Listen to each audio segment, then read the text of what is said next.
it felt like I think I mentioned this in the video, but it felt like you guys were almost like a boy band in the sense of like kind of having these personas. You know, there's like the punk guy and the goth guy and the skater guy. Was that like deliberate, or did you guys? Is that just like how it worked out, or what's your thought Yeah, on that?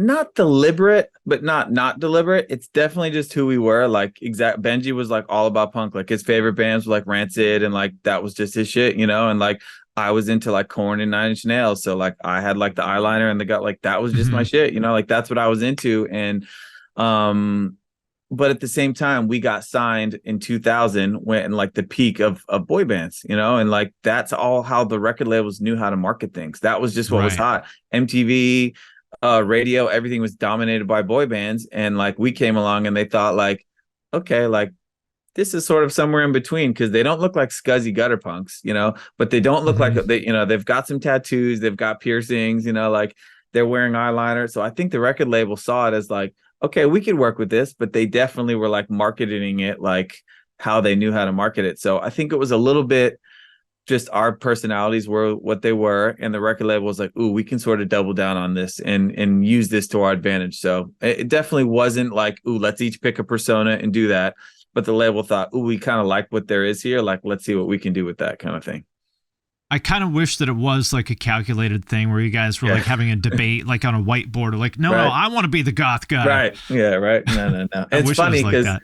a little bit when we made the first record, I had long dreadlocks, and the record label was kind of like, that's not the look. Like Blink has short spiky hair. You know, we did a couple shows with Lit. That was like one of the very first things we did. Like Lit was wearing like bright colored Dickies and short hair, and the label was Mhm. like, "Is there any chance you want to cut the dreadlocks?" And I was like, "No," you know. And they were like, "Please, can you cut the dreadlocks?" And I was kind of like, "Okay, fine." Like right before our first album cover, like we're all fanned out. Like with the on the album cover with Joe's got the mic. Like Mhm. I cut my dreadlocks off like 5 days before that, you know, and I like spiked it up and did like the Mark McGrath like bleach tips and everything because that was just Yeah. the look. And then immediately by Young and Hopeless, I've already got like long hair and eyeliner. But like I was like, I'll give it to you for the first record to try it. And right away, I was like, no, this is stupid, and kind of went back to how I wanted to look. So That's one of the things that I really liked about that era is that it was kind of like, I guess I'll call it like PG-13, you know, and you guys were on TRL, like literally standing next to 98 degrees or whatever, yeah, you know, and you know, I grew up like in the, you know, quote unquote real punk hardcore scene or whatever, and that stuff's cool, but it's like kind of exhausting to be around like that kind of like edginess all the time, and like honestly just a lot of like really dysfunctional people with like sure. serious like personality disorders and mental health issues and stuff like that.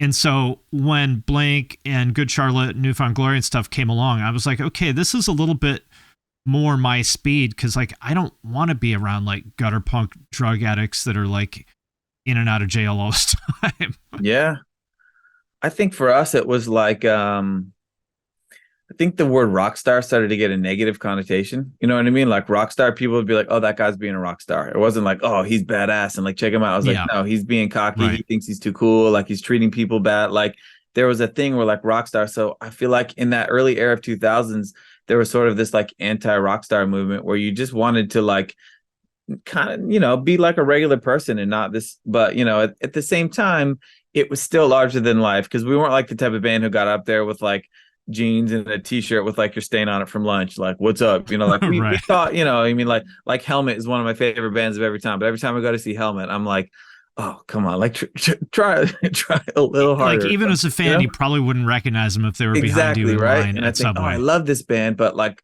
you're putting on a show, you're here to entertain, like get up there. So sure, we would do our thing and get on stage and make sure, but there was a certain level of just rock starness that we just like didn't want to come across as. And I think there was a lot of that sort of, it wasn't sex, drugs, and rock and roll in the 2000s. It was like, hanging out with your friends, have a good time, and make Yeah. music that makes you feel good. It was just different, and that's always like you kind of always go against the era before. You bring the things you like from the era before you, and then you kind of change what you didn't like about it. And that's just the way, the music industry works.